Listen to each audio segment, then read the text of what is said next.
పోతున్నా అక్కడికి వెళ్తాయి మళ్ళీ మీకే ఇస్తాం కదా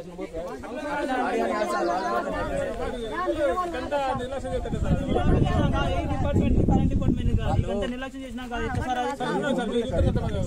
దండం కట్టినాడు అందరూ వస్తారు కేసు పెట్టి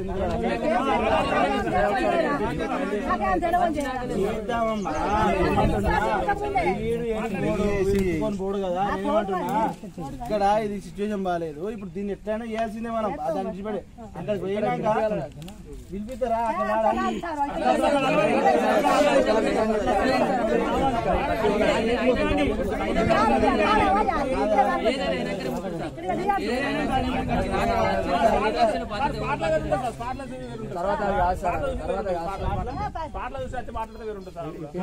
ఎలక్ట్రికల్ డిపార్ట్మెంట్ మీద గత 8 సంవత్సరాల నుంచి వెళ్ళి గుర్లకాపల సంఘం నుంచి వెళ్ళి మేము అప్లికేషన్లు పెడుతున్నాం. ఇప్పటి వరకు 11 సంఘటనలు జరిగినాయి. ఇప్పటి వరకు ఎలక్ట్రికల్ డిపార్ట్మెంట్ మీద కేసు కాలేదు. ఏ పోలీస్ అధికారి కూడా ఇప్పటి వరకు కేసు చేయలేదు. నష్టపరిహారం ఏంది ఎంపీటీసీఎల్ తరఫున ఏదో 5 లక్షలు వస్తాయి, అవి తప్పిస్తే గానీ ఇప్పటి వరకు కూడా ఎలాంటి న్యాయం జరుగుతలేదు. ఇది ఏంటి ఇంకొకటి వెంకటాపల్లి ఇట్లే జరిగింది, అక్కడ మనిషి చనిపోయిండు. ఇక్కడ చామన్పల్లిలో దాదాపు 45 గొర్రెలు చనిపోయినాయి. అక్కడ ఇది సేమ్ కరెంటు ఇష్యూనే. ముత్తారంలో జరిగింది అట్నే, ఇక్కడ మన ఓదెల మండలంలో జరిగింది. దాదాపు అక్కడైతే 60 గొర్రెలు చనిపోయినాయి. ఇంకా అక్కడ మనిషికి ప్రమాదం కొద్దిలో తప్పిపోయినా డిపార్ట్మెంట్ రాని ఎంక్వైరీ చేసి తెలుస్తుంది కదా ఎవరికి ఎవరికి ఎవరి తప్పు తెలిసిందో వాడు వీడికి వాడికి తెలుస్తుంది కదా. మీరు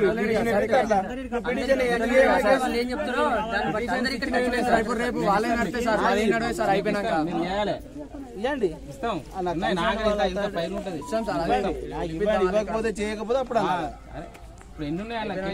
చట్టం ఒక్కరికే కాదు కదా, నేను చేయకపోతే నా పైన ఉంటారు కదా.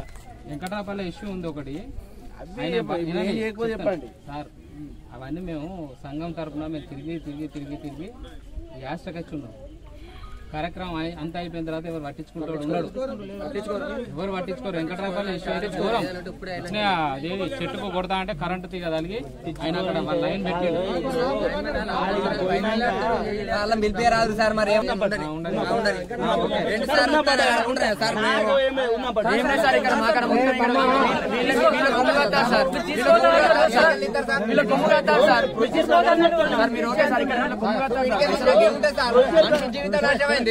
మనిషి జీవితం ముసలోడా సరే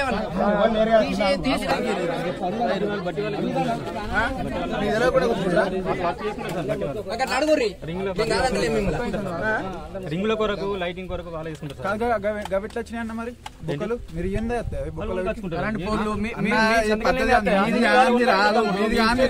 మీకు పర్మిషన్ లేకుండా రాదు కనెక్షన్ అంతా వీళ్ళు వేసుకుంటారు సార్. అంతా ఓన్లీ మీటర్ ఒకటికి వచ్చే కరెంట్ మాకు బాధ్యత. ఇదంతా రింగులు కానీ గుడ్చెలు కానీ ఇవన్నీ వాళ్ళే చేసుకుంటారు. ఈ వర్క్ ఈ వైర్ అంటే సార్ మెటీరియల్ మీటర్ ఎక్కడ వేసినాక తీసేయాలి కదా.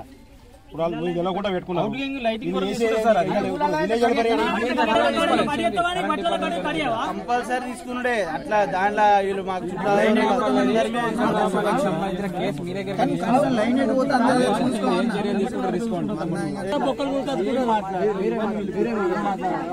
చెప్తే ఇప్పుడు ఒకటి బైక్ ఏం మాట్లాడినా అది ఎలక్ట్రిక్ షాక్ మనం తీసుకోపోయింది కాదు, తీసుకోపోరు కంపల్సరీ అది ఎలక్ట్రిక్ షాక్ తో వెళ్ళిపోయిందా ఇలా తెలుసుకోవాల్సిందే. అర్థమైందా? ఇప్పుడు రేపటి కాలంలో ఎలక్ట్రిక్ షాక్ కావచ్చు ఏమైనా కావచ్చు, మనం దాన్ని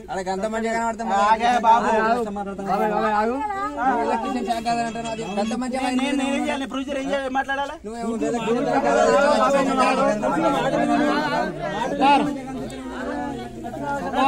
ఆవేశం ఉండదు ఆయనకు మరి నీ ఆవేశం ఉంటే మరి నాతో ఆవేశం మాట్లాడు ఏమంటాడు ఆయన ఏమంటాడు బట్టి ఓనర్లు లైన్ మ్యాన్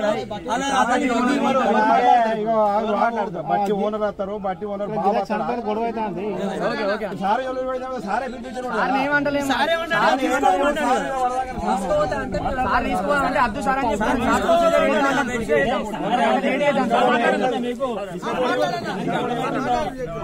అని ఎవరో ఒకరు అట్టే మాట్లాడాలి అటు ఓనర్ కూడా బట్టి ఓనర్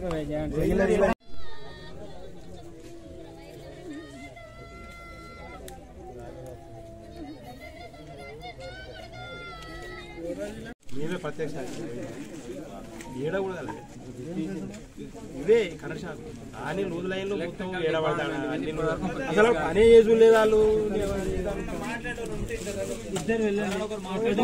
అందరూ కాకుండా ఇక్కడ ఈ ఇటుక బట్టీల యజమానులు మరి అక్రమంగా విద్యుత్తును ఉపయోగించుకోవడం జరుగుతుంది, వినియోగించుకోవడం జరుగుతుంది. మరి ఈ ఇటుక బట్టీల యజమానుల పైన మరి ఎంఎస్ఆర్ గారి పైన పూర్తి స్థాయిలో మరి కలెక్టర్ గారు చర్యలు తీసుకోవడం కాకుండా మరి వీళ్ళ మీద కఠిన చర్యలు తీసుకోవాలని చెప్పేసి కూడా మనం గొర్రెల కాపర్ల సంక్షేమ సంఘం నుంచి మేము డిమాండ్ చేస్తున్నాం. అట్లాగే మరి ఈ చనిపోయిన వాళ్ళ మీద కూడా ఎలక్ట్రికల్ డిపార్ట్మెంట్తో పాటుగా మరి బట్టి యజమానుల పైన కూడా కేసు చేయాలని చెప్పేసి కూడా మేము కోరుతా ఉన్నాం. మరి దీనికి జరిగినటువంటి విద్యుత్ శాఖ మరి ఏదో చేతి దులుపుగా 5 లక్షల ఎక్స్గ్రేషియా వస్తుంది వాళ్ళకు అని చెప్పడం జరుగుతుంది. మరి ఆ ఎక్స్గ్రేషియా కోసమేనా మీరు ఇదంతా కార్యక్రమాలు?